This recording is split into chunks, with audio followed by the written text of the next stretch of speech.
nous a réservé en ce soir. Nous allons remettre son serviteur qui s'est choisi entre les mains du Seigneur, que lui seul puisse l'utiliser, que lui seul puisse parler au travers de sa bouche. Prions le Seigneur.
Alors je veux que tu puisses les saluer prophétiquement, que tu les salues en déclarant un mot et retiens ce que ton voisin te dira, ce que ta voisine te dira, retiens-le parce que vers la fin nous allons encore revenir dessus. Je veux que tu salues prophétiquement, c'est un mot qui est encore très prophétique.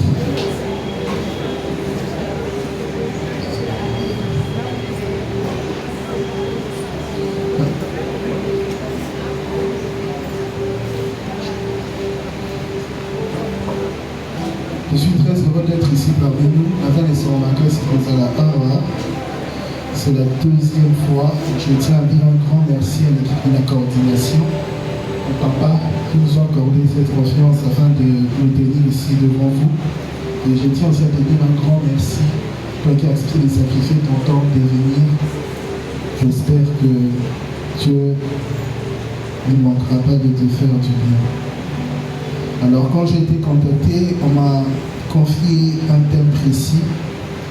Le thème s'intitule « Prophétise sur ses eaux ». Alors aide-moi à dire à ton voisin « Prophétise sur ses eaux ». C'est l'Éternel qui a dit à Ézéchiel « Prophétise sur ses eaux ». Et aujourd'hui, comme tu le dis à ton voisin, c'est ce qui va réellement se passer. Tu vas prophétiser sur les eaux. Quand je parle des eaux ici, je parle des ossements, donc les coups. Jean chapitre 11, partir du premier verset. J'ai deux textes bibliques à nous proposer aujourd'hui. Nous allons lire Jean chapitre 11 et puis nous allons lire notre texte de base, Ézéchiel chapitre 37. On commence par Jean chapitre 11 à partir du premier verset. Je vous assure, la lecture sera très longue, mais elle est très importante. Alors je te prie vraiment de lire avec nous en étant très attentionné parce que Dieu voudrait parler à quelqu'un ce soir. Lisons Jean chapitre 11 à partir du premier verset. Dans le village de Béthanie vivaient deux sœurs, Marthe et Marie, ainsi que leur frère Lazare. Marie était cette femme qui, après avoir répandu une huile parfumée sur les pieds du Seigneur, les lui essuya avec ses cheveux. Lazare, son frère, tomba malade. Les deux sœurs envoyèrent donc quelqu'un à Jésus pour lui faire dire « Seigneur, ton ami est malade ». Quand Jésus apprit la nouvelle, il dit « Cette maladie n'aboutira pas à la mort, elle servira à glorifier Dieu. Elle sera une occasion pour faire apparaître la gloire du Fils de l'homme. » Or, Jésus était très attaché à Marthe, à sa sœur et à Lazare. Après avoir appris qu'il était malade, il resta encore 2 jours à l'endroit où il se trouvait. Puis il dit à ses disciples, « Retournons en Judée. » « Maître, lui dirent-ils, il n'y a pas si longtemps, ceux de la Judée voulaient te tuer à coups de pierre, et maintenant tu veux retourner là-bas. N'y a-t-il pas 12 heures dans une journée ?»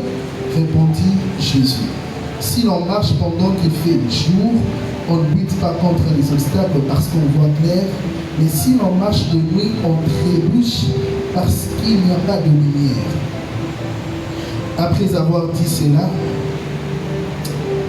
il ajouta, « Notre ami Lazare s'est endormi.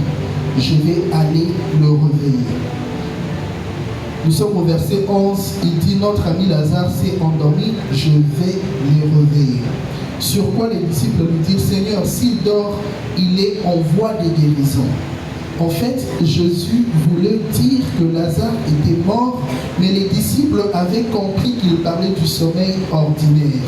Alors il leur dit clairement, « Lazare est mort et je suis heureux à cause de vous de n'avoir pas été là-bas à ce moment-là, car cela contribuera à votre foi.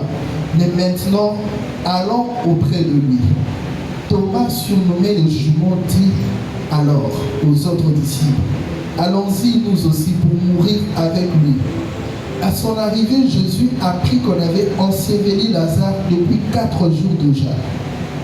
Retenons bien ce détail. Quand Jésus est arrivé, il a appris que Lazare était enseveli il y a 4 jours. Béthanie était à moins de 3 km de Jérusalem.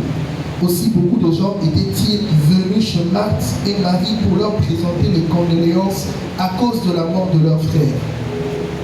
Quand Marthe apprit que Jésus approchait du village, elle alla à sa rencontre. Marie, elle, resta à la maison. Marthe dit à Jésus, « Seigneur, si tu avais été ici, mon frère ne serait pas mort.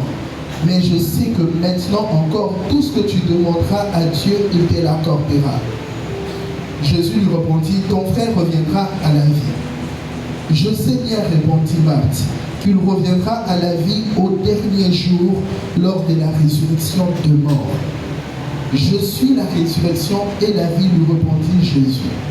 Celui qui place toute sa confiance en moi vivra, même s'il meurt. Et tout homme qui vit et croit en moi ne mourra jamais. Crois-tu cela? » Oui, Seigneur, lui répondit-elle. Je crois que tu es le Christ, le Fils de Dieu, celui qui devait venir dans le monde. Là-dessus, elle partit appeler sa sœur Marie et Léon prit à part et lui dit, « Le maître est là et il te demande. » À cette nouvelle, Marie s'éleva précipitamment et courut vers Jésus.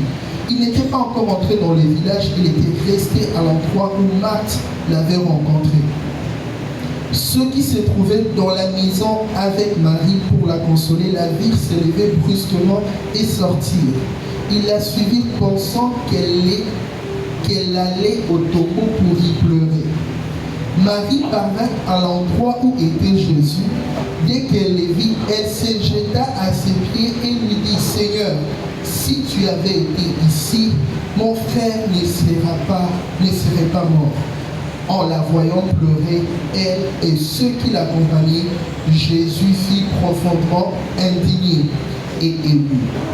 Où l'avez-vous enterré? Demanda-t-il. Viens, Seigneur, lui répondit-il, tu verras. En ce moment-ci, au verset 35, intervient le verset le plus court de la Bible. Jésus pleura. Alors tous dirent, voyez comme il l'aimait. Quelques-uns remarquaient, il a bien rendu la vue à l'aveugle. N'aurait-il pas pu empêcher que Lazare meure?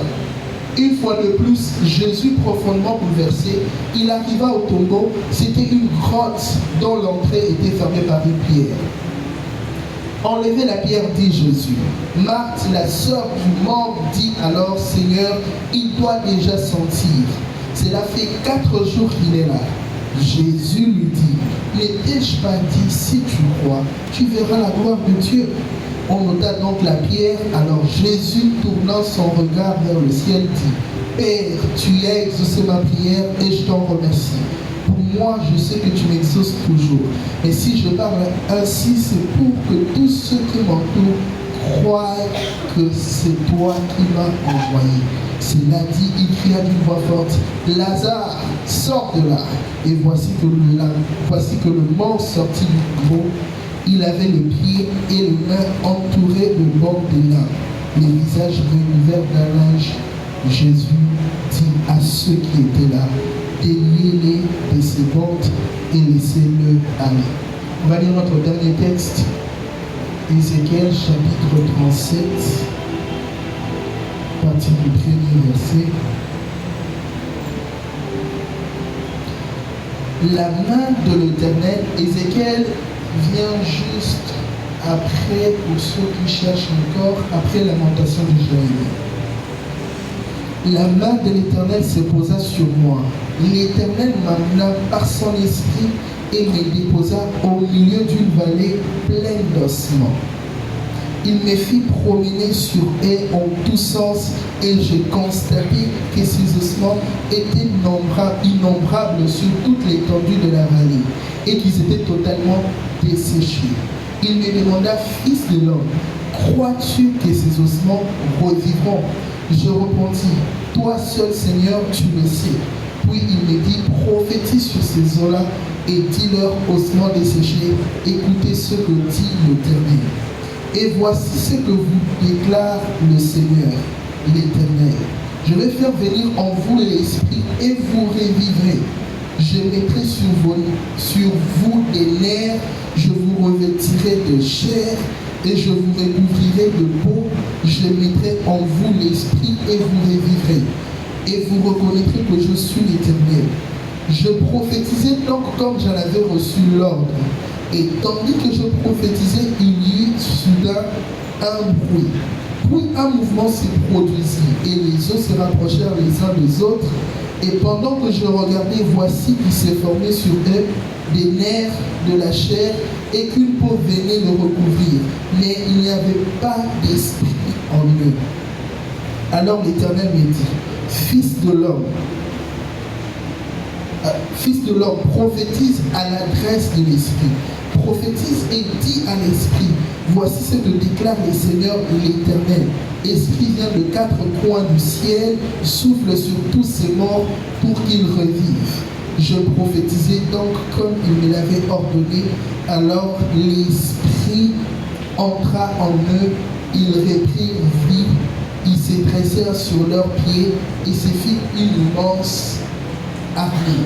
Il me dit, fils de l'homme, ces ossements-là, c'est toute la communauté d'Israël. Dieu lui-même donne l'interprétation de ce qui se passe. Je précise que ce que je suis en train de lire ici, ça se passe dans un songe. Bon, même pas un songe. Je dirais c'est une forme de vision, si je peux le dire comme ça. Il dit, ces ossements-là, c'est toute la communauté d'Israël. Voici ce qu'ils disent.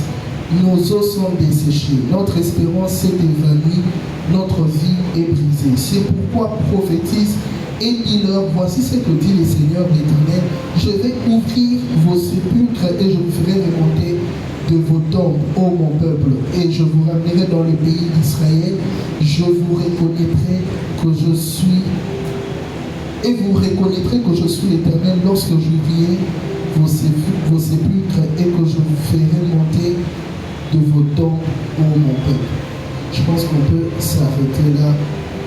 Merci beaucoup pour votre attention. Alors, ce texte biblique qu'on vient de lire, il s'agit d'Ézéchiel, c'est notre texte de base. Alors, je tiens à préciser une chose, ma femme aurait bien voulu être là, mais malheureusement, elle est bloquée pour des raisons professionnelles, elle n'a pas pu être là. C'est aussi une ancienne ici, et elle vous présente, elle vous salue. Elle se trouve. Alors, il m'a été donné un thème si particulier. Il m'a été demandé de nous parler de prophétise sur ces jours. En cette soirée ou en cette période pascale, si je peux le dire comme ça, j'ai 3 objectifs que je poursuis par rapport à ce message. Premièrement, Dieu m'a envoyé ici pour réveiller la conscience de quelqu'un sur ce qu'il traverse. Je ne sais pas qu'est-ce que tu traverses, je ne sais pas qu'est-ce que tu rencontres, mais Dieu m'a envoyé pour réveiller la conscience de quelqu'un. Deuxièmement, Dieu m'a envoyé pour redonner encore foi et espérance à un enfant de Dieu. Et troisièmement, ils m'ont envoyé pour rappeler quelqu'un à user de ses voies en tant qu'enfant de Dieu et pratiquer entièrement sa foi chrétienne. Le texte biblique ou encore ce passage biblique que nous venons de lire, ce passage biblique que nous venons de lire, on nous parle dans Ézéchiel, on nous parle dans les livres d'Ézéchiel d'un homme, bien sûr, qui se nomme Ézéchiel. Ézéchiel, c'est le nom du livre, mais il s'est nommé aussi Ézéchiel. C'est un prophète connu, un grand prophète de l'Ancien Testament. Je vous assure, de toute la Bible, quand je lis les livres prophétiques, l'un des livres qui peut t'ennuyer pendant que tu essaies de les lire, c'est les livres d'Ézéchiel. Il y a tellement de visions, il y a tellement de prophéties, il y a tellement de messages, à tel point que tu peux te retrouver en train de lire des choses que tu ne comprends pas. Parce que tout le temps, ce sont des visions, et ce n'est pas n'importe quelle vision. Ce sont des visions qui relatent pas mal des réalités. Ça parle des êtres vivants, ça parle du char de l'éternel, ça parle de l'environnement de Dieu, ça parle de tous. Dieu utilise plusieurs illustrations. Azosa et là-bas, image est belle pour le Mélamosel Naé, Ézéchiel. Ézéchiel, à l'époque, c'est un prophète qui a existé autour des années 593 et 580 quelques, autour du 6e siècle, si je peux le dire comme ça. Et à l'âge de 30 ans, il s'est fait que le peuple d'Israël a été déporté, si je peux le dire comme ça, a été exilé. C'est-à-dire, ils avaient une bataille, ils ont perdu la bataille, et le roi de cette époque-là, Azu, peuple rwanda, a accueilli Naé en déportation. Et parmi Bato Bakindaki Neki Baliboso, il y a parmi le prêtre Ézéchiel. Pourquoi je dis prêtre? Parce que c'est un fils d'un prêtre.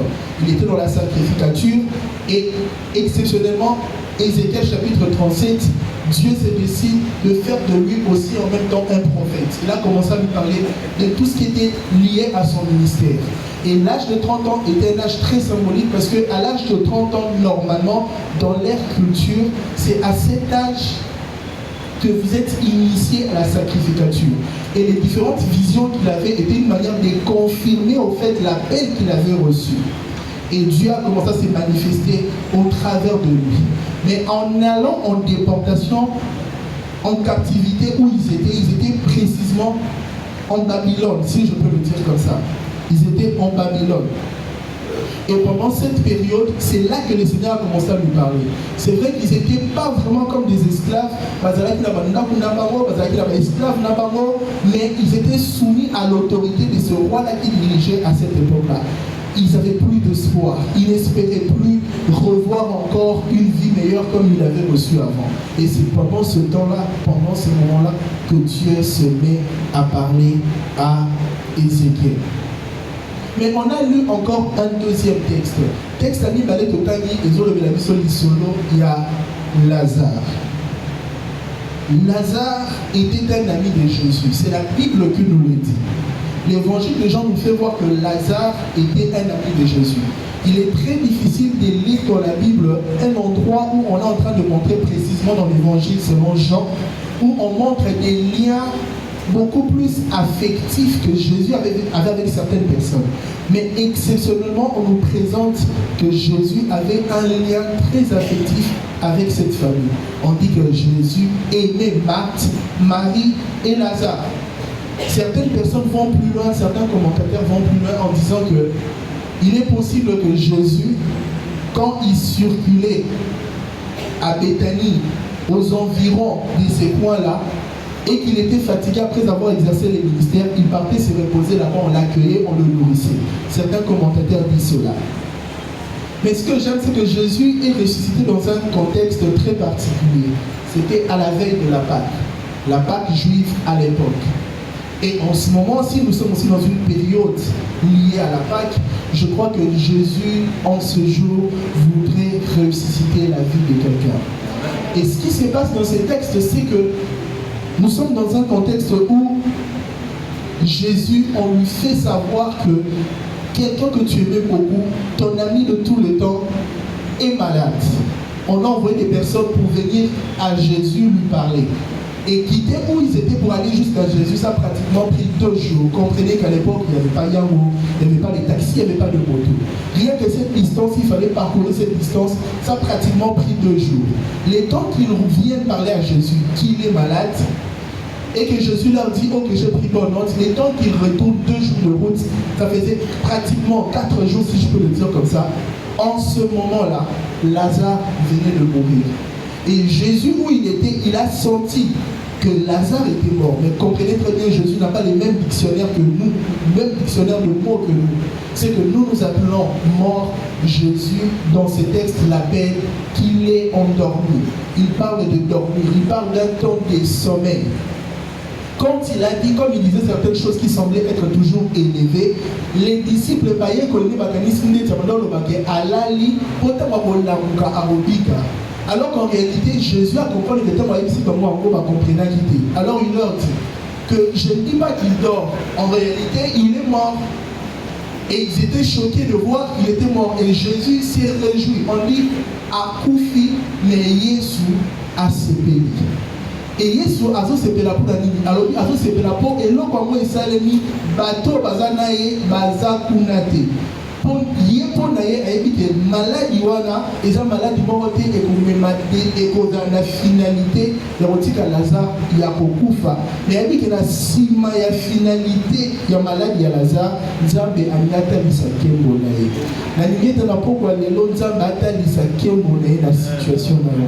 Na pokwa lelo nzambe ata lisakembo naye na eloko oyo zobila. J'ai envie de dire à quelqu'un, Dieu se réjouit où il est de ce que tu traverses. Pas parce qu'il est content quand tu as mal, mais parce qu'il est passé par cette épreuve pour toucher les cœurs de plusieurs. Je prie que tu sois un témoignage vivant de la gloire de Dieu. Que tu sois un témoignage palpable de la gloire de Dieu. Que tu sois cette personne qui peut dire, Dieu m'a tiré de la mort, aujourd'hui je suis en vie et c'est grâce à lui. Et ça, on a pu sous Nzamba bikisima yo moko so otali bongo inaye kozala naye eza témoignage mobimba o Nzamba sali kati naye. Et ce que j'aime dans ce texte, dans ces 2 textes, on vit pratiquement la même réalité. Dans Ézéchiel, il y a des ossements, des os qui n'ont pas de vie. Dans Jean, il y a une mort, il y a un corps qui a une chair, qui a des os, mais par contre, lui, il n'a pas de vie aussi. On constate dans ces 2 textes qu'il y y a exactement un chaos. Un chaos qui fait qu'on ne peut pas espérer avoir la vie. Mais ce que j'aime, les textes de Jean commencent en nous disant que cela s'est passé à Béthanie. Béthanie veut simplement dire maison d'affliction. En d'autres termes, ce n'était pas un lieu de richesse ou de pouvoir. C'était un petit village. On peut aussi voir dans ces textes que le nom de Lazare, qui est en hébreu, veut simplement dire Dieu a aidé ou Dieu est mon secours. Jésus était sur le point de vouloir accomplir ou encore matérialiser le nom que portait Lazare afin qu'il vive la révélation liée à ce nom. Il y a de ces personnes qui aujourd'hui portent des noms, ne connaissent même pas exactement ce que veut dire leur nom. Mais ici, on dit que Lazare, son nom signifiait Dieu est mon secours. Et Dieu était sur le point d'être réellement son secours, mais pas quand il était en vie, quand il était mort. Je vais dire à quelqu'un que Dieu soit ton secours en ces jours. Mais il est aussi possible que Lazare soit d'une vie un peu particulière. C'est-à-dire que certes, il était dans un village qui était pauvre, mais en même temps, Lazare était d'une classe sociale importante. Qu'est-ce qui me fait dire que Lazare était d'une classe sociale importante? Vous allez remarquer trois choses avec moi. Premièrement, quand Lazare est mort, on dit une grande foule s'est déplacée. Les gens venaient de partout. Pour que Moutou Atika Ndakunae ou bien Atika ville au place Lazare, Aya place Baboudi Lazare, il fallait que Lazare ait une relation particulière dans Baboudi. Les gens venaient de partout au deuil de Lazare. Mais deuxièmement, Marie, la sœur de Lazare, avait oint Jésus d'un parfum d'une valeur qui coûtait environ les salaires d'un ouvrier durant une année. Imagine les salaires d'un ouvrier durant une année. Je donne un exemple comme ça. Imagine que vous en avez tout ça là, au foot à $100 en Andakou. Durant une année, salaire n'est peut-être $1200.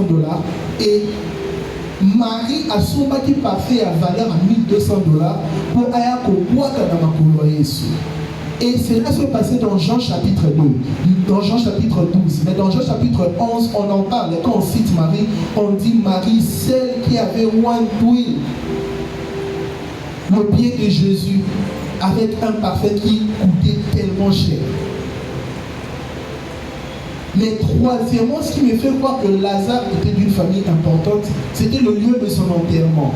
C'était toute une grotte, il y avait toute une pierre, exactement comme ça s'est passé avec Jésus.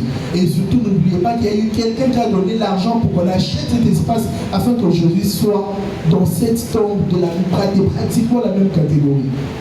Et ces choses me font comprendre que Lazare n'était pas n'importe qui, bien qu'étant ami de Jésus.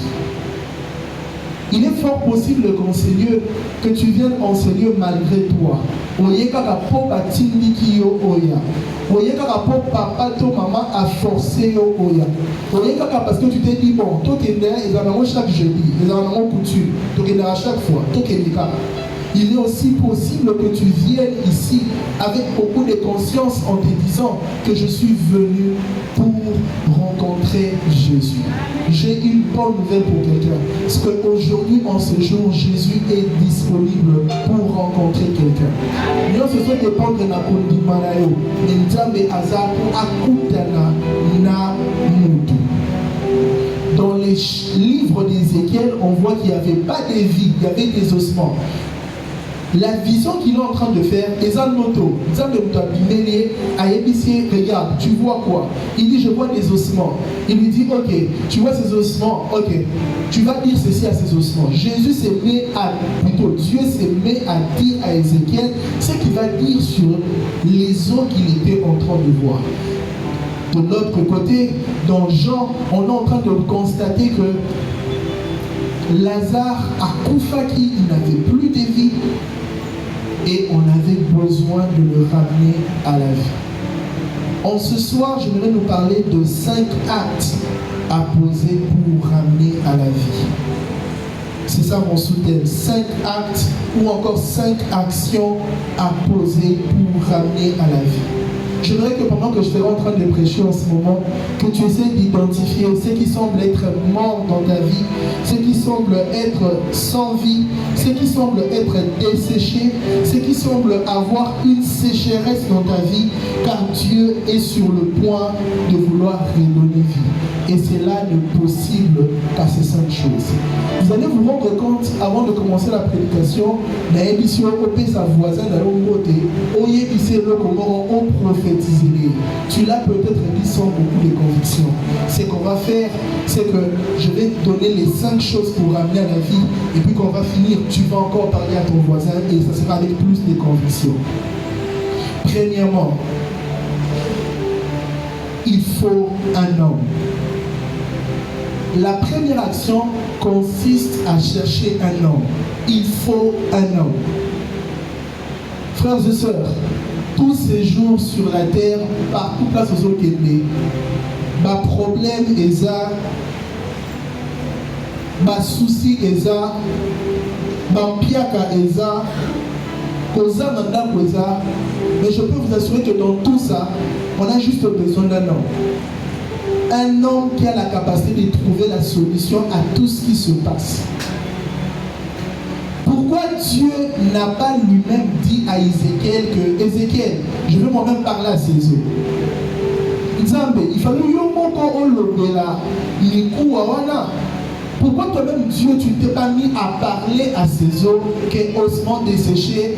Voici ce qui va se passer, voici ce que je ferai. On nous montre nulle part où Dieu s'adresse aux eaux, mais il en a la capacité. Ça doit nous questionner, frères et sœurs.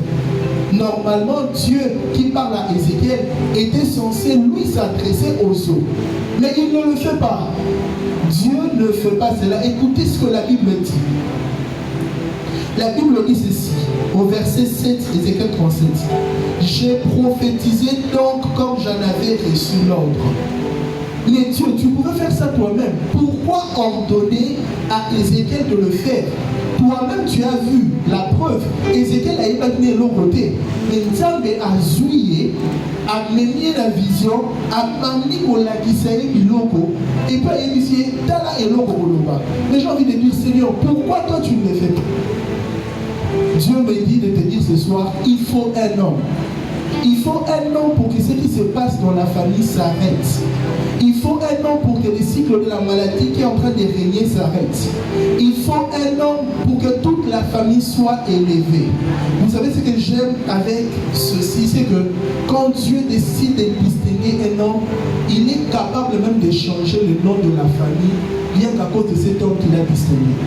Imaginez-vous quand Dieu parle de Joseph, l'histoire ne dit pas que l'histoire ne dit pas Judas ou peut-être Simon avec ses frères. L'histoire commence en disant Joseph et ses frères. Il y a des personnes aujourd'hui pas parce que Bazal est né de la famille, mais pour jamais apprendre qui bango pas à la baturo ba comme ma solution pour que ça la famille mobimba et à la distinguer. Mais la bonne nouvelle que j'aime, c'est que en ce jour, cette personne que Dieu recherche, c'est toi. C'est que Dieu veut passer par toi pour commencer une nouvelle histoire, pour arrêter un cycle qui a commencé il y a très longtemps, pour arrêter ces ossements qui n'avaient plus de vie, afin de les ramener à la vie. Ce que j'aime aussi, c'est que même vous allez même le constater dans le livre de Juges, vous allez très bien constater que même notre frère Gédéon, Dieu a cherché qui exactement pouvait faire continuer la mission qu'il avait, et il a tourné son regard. Il a vu un garçon qui ne ressemblait à rien, qui se considérait comme étant le plus petit de sa tribu. Et Dieu le regarde, il lui dit, c'est toi que j'ai choisi. Je voudrais dire à quelqu'un, même si tu penses que tu es encore un enfant, aujourd'hui le belake, mais je voudrais te dire que Dieu en ce jour s'est choisi toi, afin que tu puisses être le canal par lequel il va passer et agir. Mais la deuxième des choses, c'est que Dieu ne s'est pas limité seulement à choisir Ézéchiel. Mais Dieu est aussi la source même de l'initiative. Je voudrais dire à quelqu'un, quelle est la source de ton initiative? Quelle est la source de ta motivation? Qu'est-ce qui te pousse à faire ce que tu fais? Quand tu es conscient que c'est Dieu qui t'a choisi,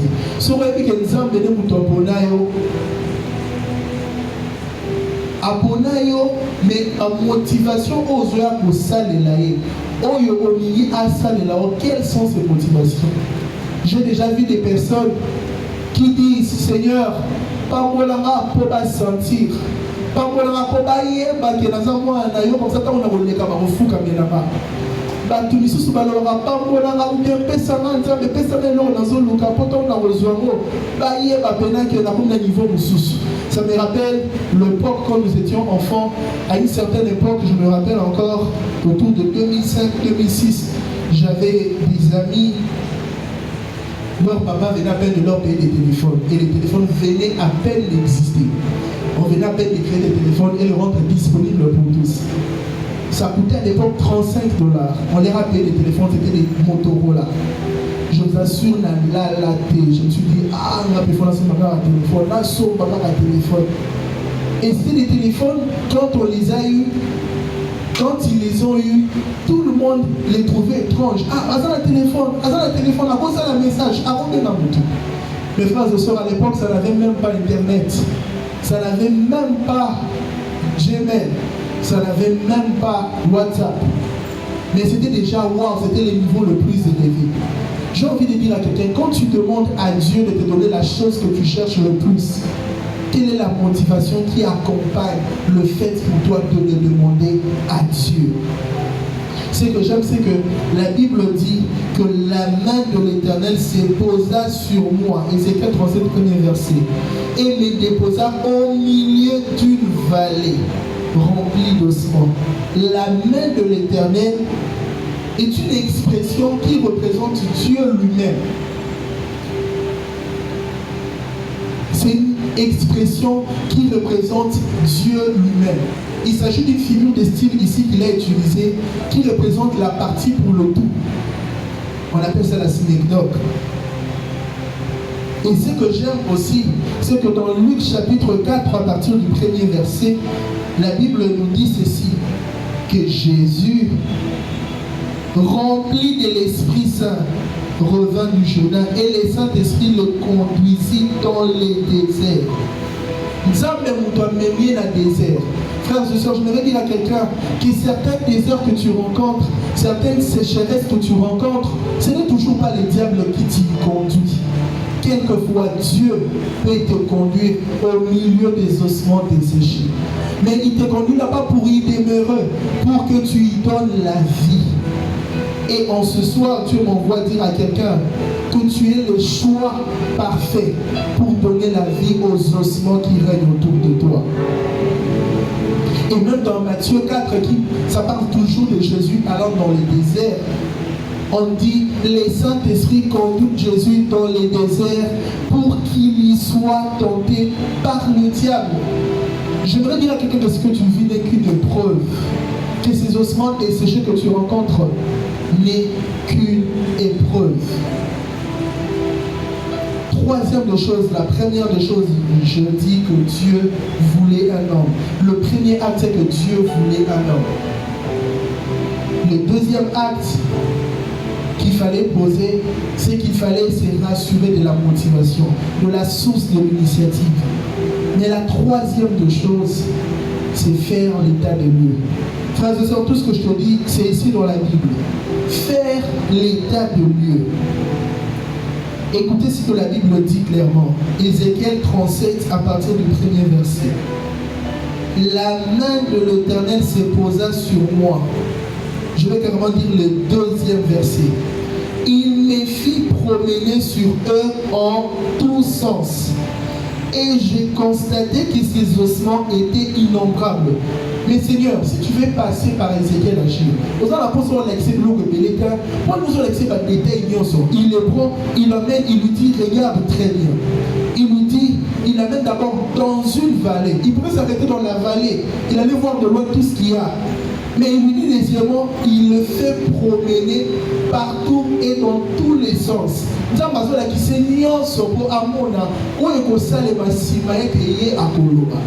Mais la troisième des choses, il a constaté que c'était immense les ossements en question. Mais c'était totalement desséché. Dieu demande à quelqu'un en ce jour de faire un état de lieu. Dieu demande à quelqu'un en ce jour, il aimerait prendre l'esprit de quelqu'un, de l'amener dans une vallée et lui faire voir, regarde ce que tu traverses, essaie de réfléchir un peu plus à profondeur. Et la preuve, c'est que le combat spirituel, l'état des lieux,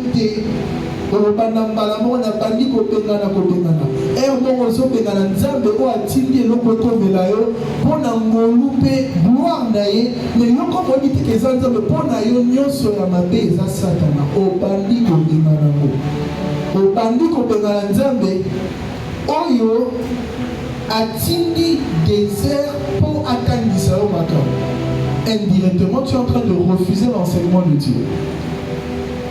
Mais la Bible dit qu'il a emmené afin qu'il puisse faire voir ce qu'il y avait. Il a fait un état de lieu. Mais ce que j'aime, c'est que ce n'est pas seulement qu'il le fait, c'est pas seulement lui qui le fait. Même Jésus l'a fait. Tout ce que je vous dis ici, Jésus a fait ça face à Lazare. La Bible dit dans Jean chapitre 11 au verset 17, à son arrivée, Jésus a appris qu'on avait enseveli Lazare depuis 4 jours. Donc, tant qu'il soit commis, c'est vrai qu'il est Dieu, il était fils de Dieu, comme vous le savez très bien. Évangile et Jean te présentera à Jésus des témoins d'Anzambé. Déjà que dans son omniscience, il était déjà au courant de tout, même à distance. Mais quand il est arrivé, cela n'a pas empêché que Jésus a joie état de lieu. Qui est déjà, ça fera maintenant. À Koufa qui déjà, et il était déjà enseveli, ça fera 4 jours. Mais au verset 33 aussi, la Bible dit, Jésus pose la question, où l'avez-vous enterré? Même hier, sous à la résurrection à Lazare, Azala qui peut poser l'information. J'ai envie de dire à quelqu'un, est-ce que tu peux essayer de faire un état de lieu? Quelquefois, quand nous allons à l'hôpital nous faire soigner, comme vous le savez très bien, moi je me rappelle à une époque, j'étais en 2e année, si je peux le dire comme ça. J'avais un ami qui était proche à moi. Je me rappelle ce jour-là, il ne se sentait pas très bien. Il m'a dit, ah mon cher, prends-moi en photo, on va faire des photos. Il m'a donné le téléphone, on avait déjà fini les cours, il était pratiquement 15h, 16h. On a fini le cours. Alors qu'on voulait rentrer, il me dit, prends-moi en photo. Je sors mon téléphone, je le prends en photo avec 2 de mes amis, nous étions pratiquement 4. Il m'a dit, mon cher, prends-moi en photo. Je les ai pris en photo. Je voulais aussi demander, mais bon, qui n'était pas bon, je suis fatigué, il faut qu'on rentre. Nazui par moi en photo. Le jour d'après, il n'est pas venu à la fac. À ma grande surprise, quand je me connecte à 17h, je vois sa photo partout sur mon statut. Moi, je me suis dit, ah, il y aura un anniversaire, on va poster quand on a un moko. Tu seras 17h, on va poster anniversaire. Et quand je regarde, il était mort. Moi, j'ai dit, non, c'est pas possible. J'étais avec lui hier. Il m'a dit, prends-nous en photo. Je même hésité de prendre avec lui la photo. C'est comme s'il avait pressenti. Et qu'est-ce qui se passe? On me dit qu'il est allé se faire soigner. Il ne se sentait pas très bien. Il est allé à l'hôpital. Même hôpital, à quel centre de santé à quartier, quand on est dans le centre de santé à quartier, sans même pour autant avoir les informations précédentes liées à sa santé. Maman dit maman perfusion. Or, il avait des antécédents. Il était diabétique. Maman dit perfusion. Et ça crée des confusions après. Il est mort. Simplement parce qu'on n'a pas fait l'état de lieu. Simplement parce qu'un médecin n'a pas su qu'il fallait faire l'anamnèse. Il n'a pas compris qu'il fallait maintenant composer la question. Est-ce que la famille a dit non? Papa, diabétique, va prélever à ta sucre. Toi, la sucre est à la niveau ni. Tension est à la niveau ni. Ils n'ont pas fait toutes ces choses. On a commencé à faire ça. Or, c'était une manière de dire au revoir à ces garçons. Et je me suis rendu compte qu'un jour avant, il m'avait dit, on était avec lui, il m'a dit, mon cher, fais-nous des photos, j'aimerais que tu nous prennes en photo. Si seulement on pouvait pressentir que la mort vient quand elle se présente en nous. Et imaginez-vous, on a fait des photos, j'ai fait des photos, sans savoir que c'était la dernière fois de les photographier. Il nous laissait les derniers souvenirs du dernier moment qu'on avait passé avec lui. Je voudrais dire à quelqu'un en ce jour que Jésus est venu pour ces cas-là. Quand il n'y a plus de vie, quand il n'y a plus d'espoir, quand personne ne sait compter sur toi, quand personne ne sait dire que quelque chose de bon vient encore sortir de nous. C'est en ce moment-là que Jésus vient. Il me reste 2 points. Et je dirais même que dans ces 2 points, c'est vraiment ici que je vais vraiment dire tout ce que j'avais à cœur à dire par rapport à ce message. Le 4e acte que Jésus nous encourage à poser aujourd'hui, c'est croire à la possibilité de voir la situation changer, mais aussi croire à celui qui peut le faire. 2 choses, croire à la possibilité de voir la situation changer, mais aussi croire à celui qui peut le faire. D'abord, ndima ke koki kosalema, ndimela mutu akosala ngo. Et c'est ce qui se passe ici. Quelquefois, tondimaka ke koki kosalema, ça kondimela mutu akoki kosala ngo. Mais il y a aussi le moment où tondimela mutu akoki kosala ngo, ça kondimaka pona ka oyo azana ka kosala ngo. Et c'est ce qui s'est passé avec Marthe et Marie. Ils disent oui, il sera ressuscité, mais dans les derniers jours. Or, Jésus parlait du présent et voyait l'avenir, il voyait le futur.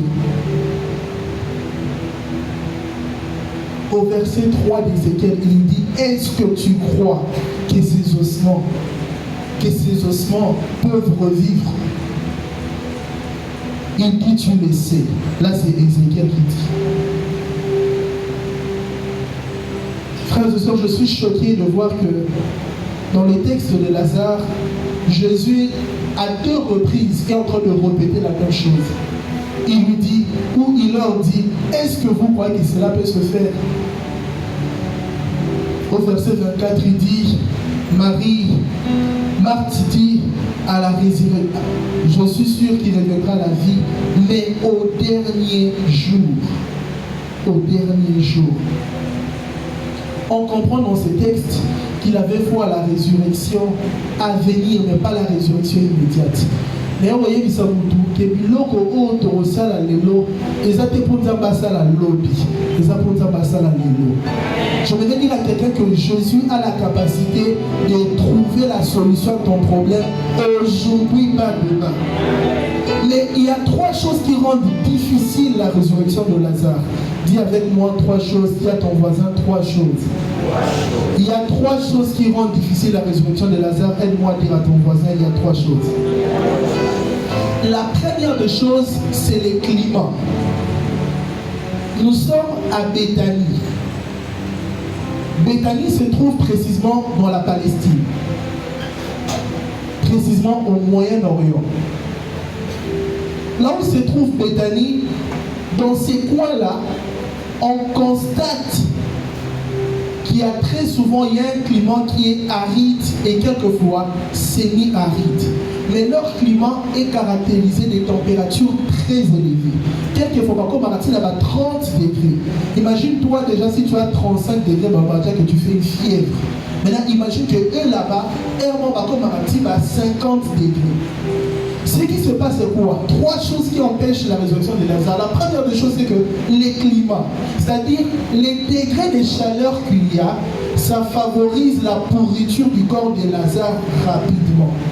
Ça veut dire que toi, Lazare, et que pour la pour chaleur les animes. Vous allez remarquer pourquoi. Pour l'année, il y a un mort. Il y a un mort pour malili et pour conserver d'autres. Mais la chaleur, ils allaient catalyser pour et pour la mbangu. Et à l'époque, il n'y avait pas de mort. À l'époque, il n'y avait pas de fraîcheur. Ça veut dire que nous autres à Lazare et Banaki pour la mbangu. Deuxième des choses qui empêchent ou qui rendent difficile la résurrection de Lazare, c'est que ça faisait pratiquement 4 jours. C'est l'impact de la putréfaction. C'est-à-dire l'impact du logo. Ça faisait 4 jours qu'il était mort. Frères et sœurs, quand quelqu'un meurt, premièrement, Dieu te coupe à Manili. Deuxièmement, il y a ce qu'on appelle la rigidité musculaire. Troisièmement, la pourriture commence, la putréfaction commence.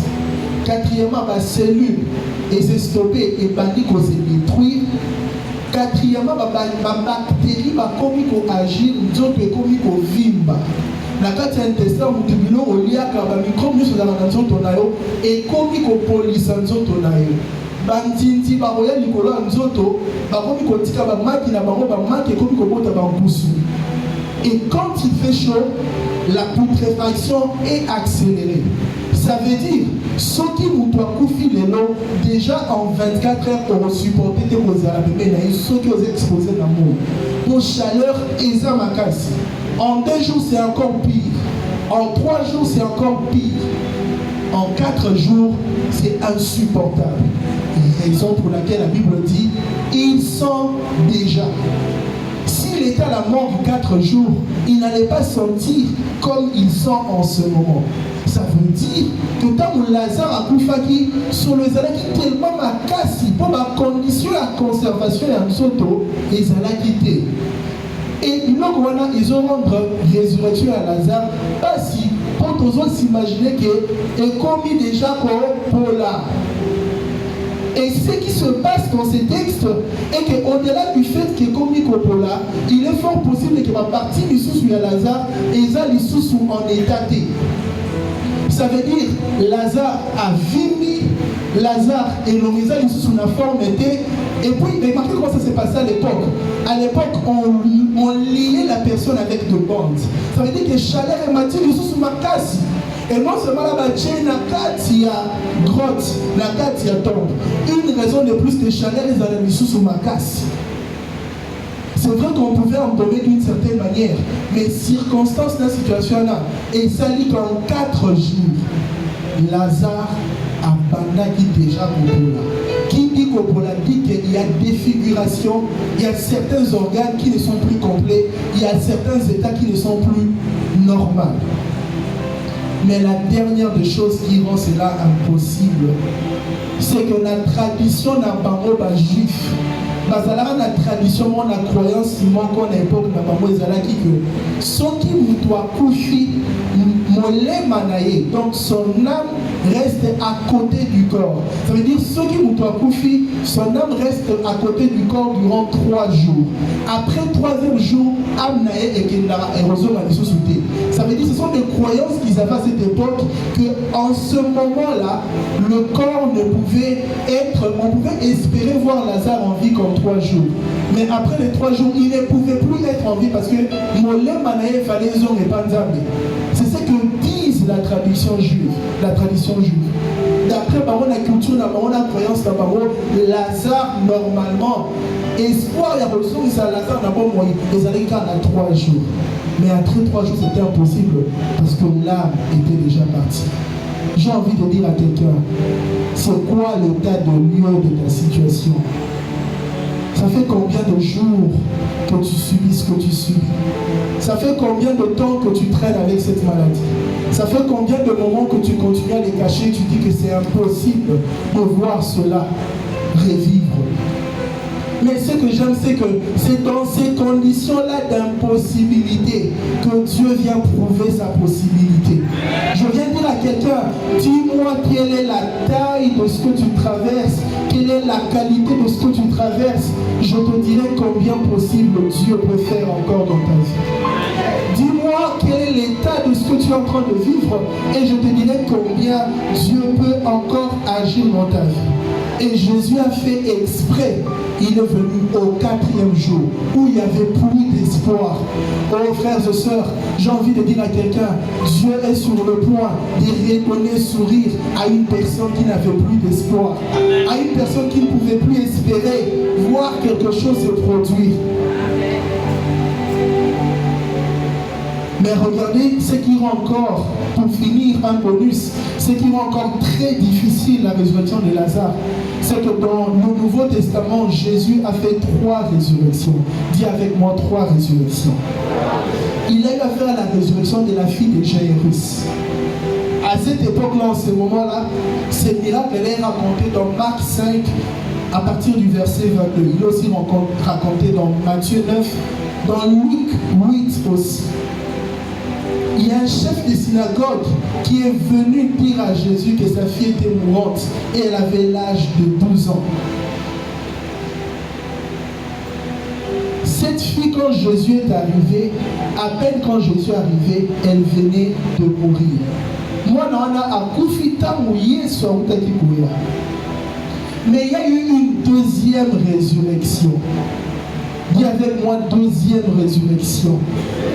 La deuxième résurrection, c'était la veuve, le fils de la veuve de Naïm. C'est là où cet enfant-là, cette résurrection-là, s'est produite pendant que les gens sont et que parce qu'il ne comprend résurrection à l'hyposo où il s'est Aoutaki Kokufa, la fille de Jairus venait de mourir. La deuxième résurrection, Akufaki, Babandaki Kokenenaye, Pobakundaye. Mais la troisième résurrection, c'est que Bakundaki est déjà. Jésus veut nous dire ce soir, peu importe l'état de ta mort, si ça venait de se faire à peine, ou si c'était déjà en route pour un cimetière, ou si c'était déjà dans un cimetière, Jésus aimerait dire à quelqu'un ce soir qu'il peut ressusciter car il est la résurrection et la vie. Il est la résurrection et la vie. Peu importe l'état dans lequel cette situation a rendu là. J'ai envie de dire à quelqu'un, dis-moi, ça fait combien de temps que tu subis cette maladie? Et je te dirai combien Dieu en a fait au-delà du nombre d'années que toi tu as vécu. Dis-moi ta pauvreté et à quelle dimension, ta sécheresse et à quelle dimension. Déjà la pauvreté dans les années.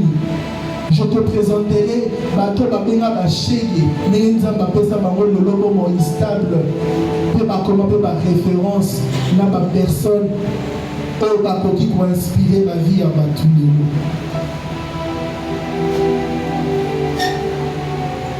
Mais ce que j'aime encore, c'est que dans tout ce moment que vous êtes en train de vivre avec moi concernant cette résurrection, vous allez vous rendre compte que dans la première résurrection de Jairus, le chef de la synagogue, avait la foi. Dans la résurrection de cette dame, Jésus lui-même est venu. Ils avaient quand même manifesté la foi.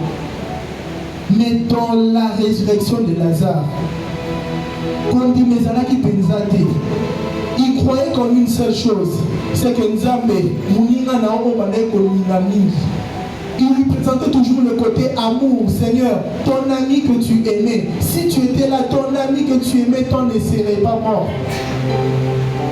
Mais ce que j'aime, c'est que l'amour n'a pas suffi simplement pour ramener Lazare à la vie. Il fallait la foi, il fallait croire, il fallait croire. Et ceci me pousse à aller dans mon 5e point. Le 5e acte qu'on va faire, c'est prophétiser. Prophétiser en ordonnant sous l'impulsion du Saint-Esprit. Prophétiser en ordonnant sous l'impulsion du Saint-Esprit. Prophétiser, ici je dois être, pour ne pas aller dans beaucoup de détails, être juste général dans ce que je vais dire, c'est juste dire en avant ce qui doit arriver. Pro là veut juste dire avant, comme prénom pro, et Fessi qui continue la suite, c'est juste pour vous mentionner le côté dire en avance. Dans ces textes, dans Ézéchiel chapitre 37, quand Dieu est en train de lui dire prophétise sur ces eaux, le mot qui renvoie à dire prophétie là, c'est un mot qui veut dire Nava. Ça s'écrit Nava, mais on lit Nava. C'est le même mot qui a été utilisé Dans Amos 7,15, ça dit ceci: mais l'Éternel m'a pris de derrière le troupeau, il va prophétiser à Israël, mon peuple. C'est le même mot qui est aussi pratiquement dans 1 Samuel 10, verset 6, où la Bible dit: l'Esprit de l'Éternel tomba sur moi, tomba sur toi, tu deviendras tout exalté comme eux et tu seras changé en un autre homme. Mais c'est le même mot aussi qui intervient dans Joël 2, verset 28. Dans certaines versions, d'autres versions, c'est Joël 3, verset 1er. Ça dit: après cela, moi, je répandrai mon esprit sur tout le monde.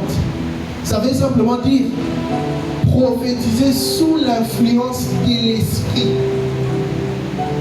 Je vais dire à quelqu'un ce soir que prophétiser sur sa situation n'est pas donné à une catégorie de personnes. La Bible déclare: l'heure est venue, mais l'heure est déjà venue. L'heure est déjà venue. Je vais dire à quelqu'un: l'heure est déjà venue. L'heure est venue, pourquoi? L'heure est venue parce que le Seigneur voudrait répandre son esprit sur tout le monde. Vos fils et vos filles prophétiseront, vos vieillards auront des songes et vos jeunes gens de visions. Je vais dire à quelqu'un ce soir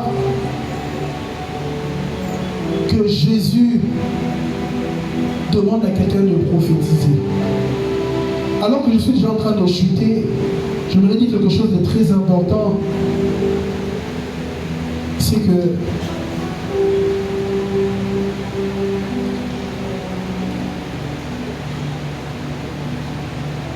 on ne ressuscite pas Lazare en implorant à Dieu de le faire. On ne ressuscite pas Lazare en implorant à Dieu de le faire. Mais on ordonne à Lazare de sortir. À Dieu, on rend grâce et on rappelle l'alliance qu'on a eue avec lui. Ce n'est pas moi qui l'ai dit, c'est la Bible qui le dit. Vous allez vous rendre compte, écoutez ce que Jésus dit. Il dit: enlevez la pierre. Jésus dit, verset 41, Jésus tourna son regard vers les ciels, il dit: Père, tu as exaucé ma prière, je t'en remercie. Pour moi, je sais que tu m'exauces toujours. Ça veut dire que c'est quelque chose qui, c'est pas une chose qu'il fait pour la première fois. Ici, la relation qu'il a avec son Père, c'est qu'il a toujours eu à faire avec son Père. Il le fait toujours. Et il lui dit: si je parle ainsi, c'est pour que tous ceux qui m'entourent croient que c'est toi qui m'as envoyé. Cela dit, il cria d'une voix forte: Lazare, sors de là. Je voudrais dire à quelqu'un: aujourd'hui, Jésus, c'est toi. N'est-ce pas que tu t'es fait appeler chrétien? Que veut dire chrétien? La première fois que le mot chrétien est employé dans la Bible, c'était une insulte. Ça veut dire, on disait aux gens: c'était ça. Ça veut dire, ils sont comme Christ. Ce n'était pas un sujet de joie. Du reste, si tu dis que tu es chrétien, on allait te tuer. Et la plupart des chrétiens ont commencé à se cacher parce que c'était honteux. Et ce mot a existé après que Jésus soit déjà parti. En réalité, être chrétien veut dire être comme Christ. Et aujourd'hui, Christ, tout ce qu'il a accompli dans les Écritures, c'était pour nous donner le modèle de ce que nous devons faire et opérer sur cette terre. Aujourd'hui, c'est toi qui es censé parler à Lazare. Mais tu ne vas pas parler à Lazare en disant: s'il te plaît, Seigneur. Non, à Lazare, on ordonne. Mais tu ne parles pas de n'importe quelle manière. Tu parles en étant conduit par l'Esprit. Tu prophétises sous l'impulsion du Saint-Esprit. Sous l'impulsion du Saint-Esprit. Sous l'impulsion du Saint-Esprit. Et quand il a dit: Lazare sort, c'est en ce moment-là que Lazare est sorti. C'est parce qu'on le lit comme ça dans la Bible. Mais je vous assure que ce jour, il est fort possible que bateau donné Baki Maki. Il est fort possible que ce jour-là, que les gens disent Tokoya Isusute. Mes frères et sœurs, comprenez ce qui se passe en ce moment, c'est que la résurrection de Lazare a fait que Lazare ne sente plus mauvais. Je me rends compte que quelqu'un ne m'a pas compris. La résurrection de Lazare a fait que Lazare ne sente plus mauvais. C'est lui qu'on avait du mal à se rapprocher de lui parce qu'il sentait mauvais. On a dit délier-le. Les gens se sont rapprochés. Ils ont commencé à délier. Simplement parce que la vie est venue. Quand la vie vient, même notre odeur change. Quand la vie vient, même l'atmosphère autour de nous change.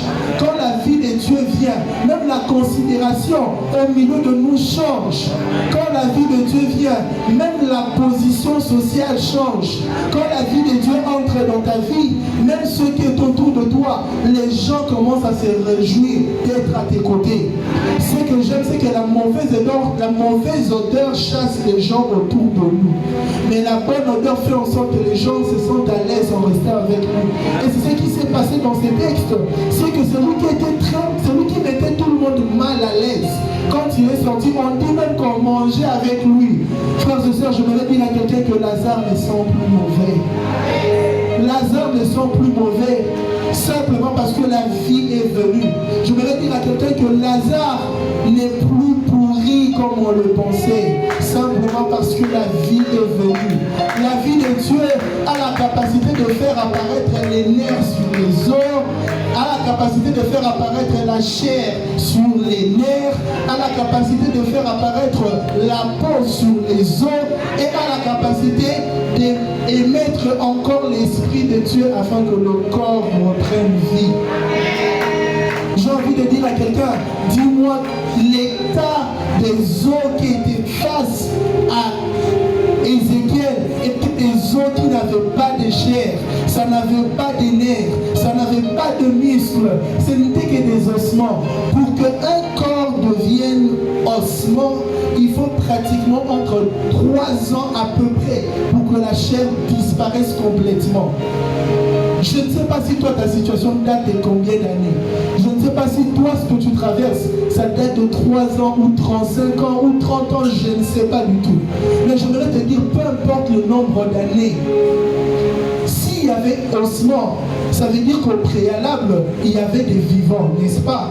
S'il y avait ossement, ça veut dire qu'au préalable, il y avait des vivants. S'il y avait ossement, ça veut dire qu'il y a eu mort dans la vie des vivants, n'est-ce pas?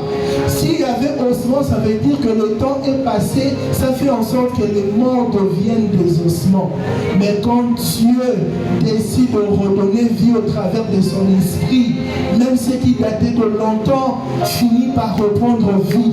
Et partout où il n'y avait pas de corps, il n'y avait pas de chair, il n'y avait pas de sang, tout redevient à l'ordre simplement parce que Dieu a décidé de changer l'histoire de quelqu'un. Je voudrais dire à quelqu'un ce soir, je voudrais dire à quelqu'un cette nuit que Dieu est sur le point de changer l'histoire de ta vie simplement à cause de la vie de l'esprit. Oh, dis-moi quelle est ta situation. Tu me diras que frère, je t'ai écouté, j'ai entendu ta prédication, c'est vrai ce que tu as dit, mais moi quand je me regarde, je ne me vois pas être digne de le servir. Je voudrais te dire qu'il est venu pour ceux qui ne sont pas dignes pour le servir. Il est venu pour ceux qui se considéraient être malades. Il est venu pour ceux qui pensaient qu'il avait encore besoin d'aide. C'est pour cette catégorie de personnes qu'il est venu. Je voudrais dire à quelqu'un que Jésus m'envoie dire à quelqu'un aujourd'hui, toi qui n'avais plus d'espoir, s'il a pu ressusciter le mort, c'est lui qui était déjà listé sur la liste de morts. Oh, je suis en train d'imaginer, si seulement on pouvait écrire sur cette pierre que ici c'est la tombe. Oh, l'histoire a changé. L'histoire a changé parce que la pierre a été roulée. La pierre a été roulée. La pierre a été roulée.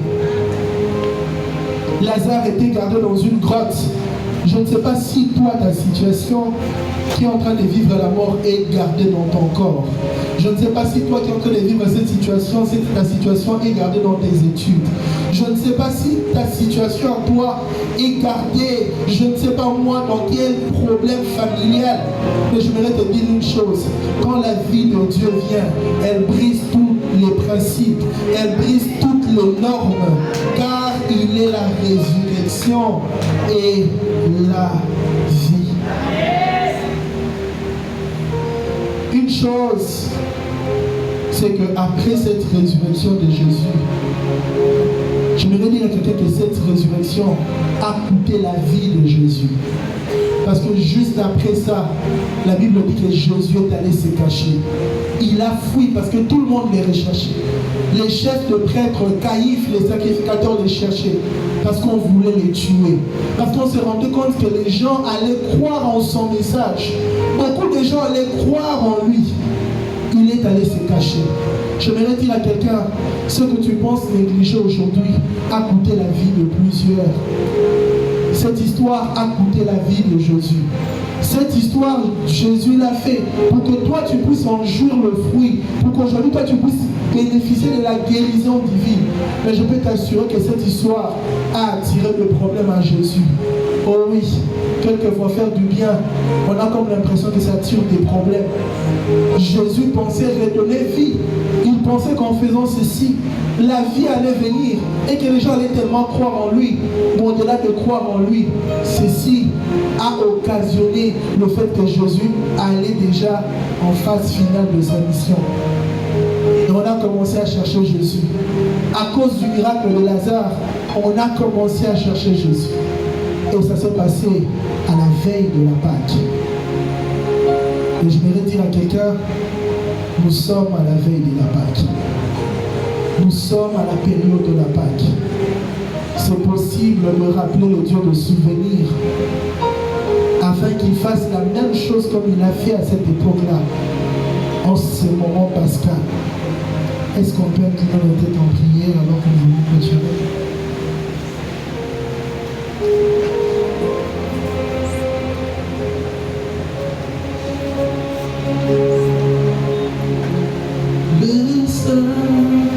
Le Saint-Esprit est là.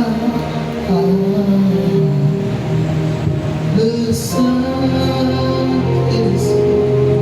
est là. Le Saint-Esprit est là. Oh, le Saint-Esprit, le Saint-Esprit est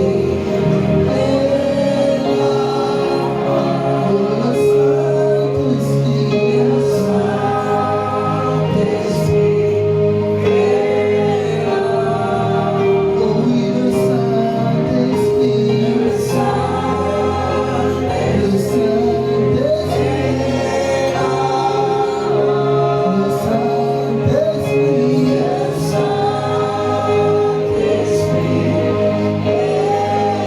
encore une fois, le Saint-Esprit. Seigneur, je prie que tu répandes ton esprit en ce lieu. Que le vent de l'esprit souffle de partout. Oh, oh oui, le Saint-Esprit. Oui, mon papa.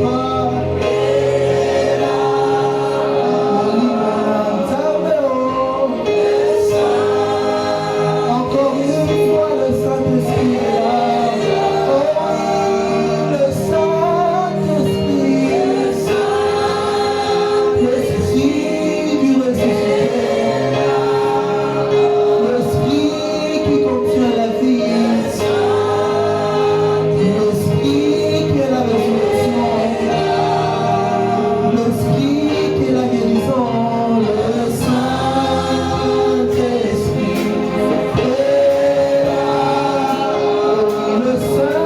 Saint-Esprit est là. Le Saint-Esprit, est-ce qu'on peut garder silence? Saint-Esprit, souffle maintenant.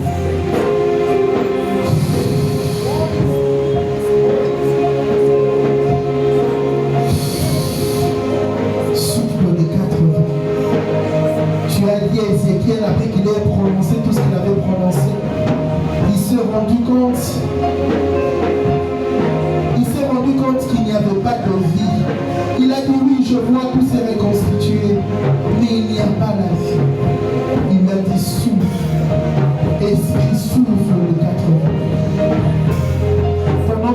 préparais ce moment de prière, Dieu m'a parlé de 4 personnes. Et je vais prier pour ces 4 personnes, pour cette catégorie de personnes. Et si tu es concerné pendant que je serai en train de citer cette catégorie de personnes, je te prierai de te lever. Je voudrais te dire que tu es face à ton Dieu, tu n'es pas face à un homme. Il m'a dit la première catégorie de personnes que je voyais Dieu redonner sainteté à une personne qui se considérait impure. Je voyais Dieu apporter la propreté à une personne qui se considérait sale. Je devrais dire à quelqu'un aujourd'hui qui a l'impression que ces choses ne concernent que les chrétiens, que ces choses ne concernent que ceux qui sont purs de vie, que ceci est une occasion que Dieu t'accorde. Mais la deuxième catégorie de personnes que j'ai vues pendant que je priais, je voyais des personnes que Dieu avait appelées au sacerdoce. Dieu l'a appelé à le servir. Mais elle regarde son état, elle dit, je ne peux pas servir ce Dieu. Et cette catégorie de personnes, c'était, je voyais particulièrement certaines femmes, des jeunes filles. Je voyais des filles qui disaient, moi je ne suis pas appelé au sacerdoce, je ne suis pas appelé à servir Dieu, je ne suis pas appelé à exercer les ministères. Et Dieu me disait qu'en ce jour, il aimerait redonner vie et espoir, afin de dire à ces personnes qu'il t'appelle réellement. Je voudrais dire à quelqu'un qui a encore de doute si Dieu est exactement l'appelle. Je voudrais te dire effectivement, il t'appelle. Et la troisième catégorie de personnes, Dieu est en train de me dire qu'il est sur le point de vouloir fixer leurs problèmes, fixer les situations qu'ils traversent, redonner vie à ce qu'ils traversent. Mais la quatrième des personnes, j'ai vu le Seigneur offrir des cadeaux aux gens. Offrir des cadeaux aux gens. Et le Saint-Esprit m'a dit qu'en ce jour, il est en train de rallumer le don qui était éteint. Il m'a dit qu'en ce jour, quelqu'un qui se disait, Nazareth un temps et à vision, Nazareth un temps et à prophétie, Nazareth un temps et à telle ou telle autre chose, en ce jour, il est en train de redonner vie. Peu importe ta catégorie, est-ce que tu peux élever ta voix et parler à Dieu? Et parler à Dieu. Père, je te prie que c'est Lazare qui traîne encore dans la vie de mon frère, de ma soeur. Que c'est Lazare sorte de ce tombeau. Que c'est Lazare sorte en ce jour. Éternel, je prie la vie de Dieu. Je prophétise la vie. Je prophétise la guérison.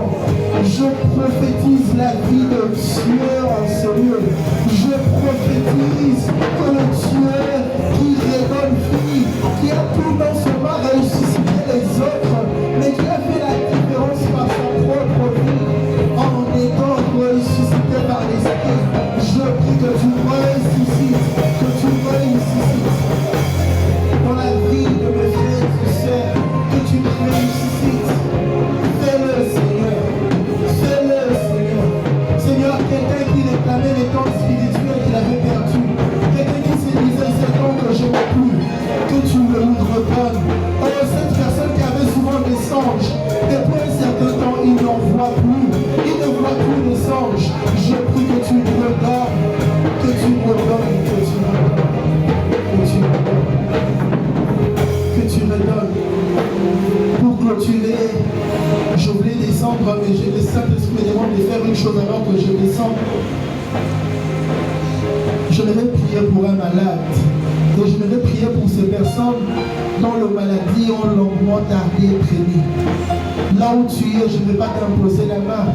Jésus, pour ressusciter Lazare, il n'a pas eu l'imposition de la main. Il a juste fallu qu'il prononce le mot qui s'arrive. Je voudrais que tu tiennes là où tu estimes que tu es malade. Je voudrais que tu tiennes où se trouve l'organe que tu penses t'est dérangé dans ta santé. Je voyais des maladies qui étaient beaucoup plus au niveau du ventre. Ça peut être kyste, ça peut être myome, ça peut être appendicite. Je voudrais que tu me touches. Parce que l'Esprit de Dieu en ce moment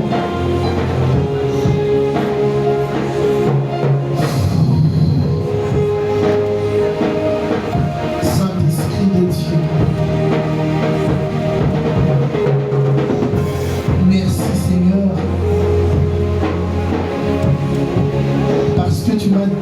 remplir juste ma mission. Les restes te concernent. Merci Seigneur, parce que je me rappelle quand moi-même, je souffrais pensant être opéré, alors que je me disais que certainement c'était l'hernie, l'appendicite. Alors que j'étais dans un moment de prière comme celui-ci, comme ce moment, j'ai prié avec foi et j'ai vu ta main. Le lendemain, quand je suis allé à l'hôpital, le médecin déclarait qu'il n'y avait rien.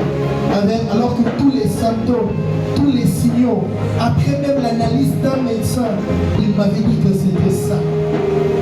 Mais quand le médecin regardait avec des appareils sophistiqués, il s'est dit, il n'y a rien. Est-ce que le médecin précédent s'était trompé? Non, je ne crois pas à la tromperie, mais je crois à la résurrection. Je crois en la guérison. Je crois à celui qui donne la vie. Je crois en celui qui guérit. Je prie que maintenant que tu guérisses. Si c'est un problème de sang, je prie que tu guérisses. Si c'est un problème de tension, je prie que tu guérisses, que tu stabilises. Si c'est un problème de diabète, je prie que tu stabilises. Oh, je prie que tu puisses faire dégrader ce type de diabète. Que tu puisses faire dégrader ce type de diabète. Si c'est un problème d'appendicite, des myomes de kyste, que cela disparaisse. Au nom de Jésus.